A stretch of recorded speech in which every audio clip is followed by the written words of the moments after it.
Hai semua, bersama saya di sini Ronaldo Hudson Manyakori, NIM 2018 59022. Media pembelajaran kali ini menampilkan materi tentang struktur anatomi tumbuhan. Pada materi ini, yang menjadi kompetensi dasar adalah mengidentifikasi struktur jaringan tumbuhan dan mengkaitkannya dengan fungsinya, menjelaskan sifat atau potensi sebagai dasar kultur jaringan. Indikator pembelajaran pada materi ini yaitu mengidentifikasi berbagai jaringan pada tumbuhan, menyebutkan struktur dan fungsi berbagai jaringan pada tumbuhan, menggambarkan struktur akar, batang, dan daun, membandingkan struktur akar dan batang tumbuhan monokotil dan dikotil.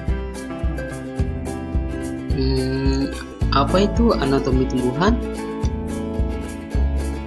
Anatomi tumbuhan atau fitoanatomi merupakan cabang ilmu dari biologi yang mempelajari komponen dan struktur internal atau bagian dalam dari tumbuhan.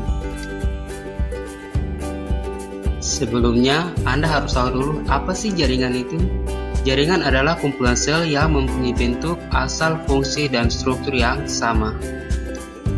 Terdapat 5 macam jaringan pada tumbuhan yaitu jaringan meristem, jaringan penyokong, jaringan dasar, jaringan pengangkut, dan jaringan pelindung. Jaringan meristem merupakan jaringan yang sel-selnya aktif membelah diri. Jaringan ini terletak di ujung akar dan ujung batang. Jaringan meristem dibagi menjadi 3 yaitu meristem apikal yang terletak di ujung akar dan batang, meristem lateral yang terletak di kambium gabus, dan meristem interkalar yang terletak di antara keduanya. Jaringan penyokong yang berfungsi sebagai penguat atau penyokong tumbuhan. Terdapat 2 macam jaringan penyokong yaitu jaringan kolenkim yang terdiri atas sel-sel hidup dengan bagian sudut dindingnya yang mengalami penebalan selulosa. Jaringan sklerenkim yang tersusun oleh sel-sel mati yang seluruh dindingnya mengalami penebalan.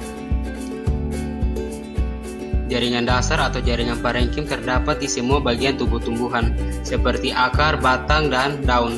Jaringan dasar yang terdapat pada daun berfungsi sebagai tempat berlangsungnya fotosintesis.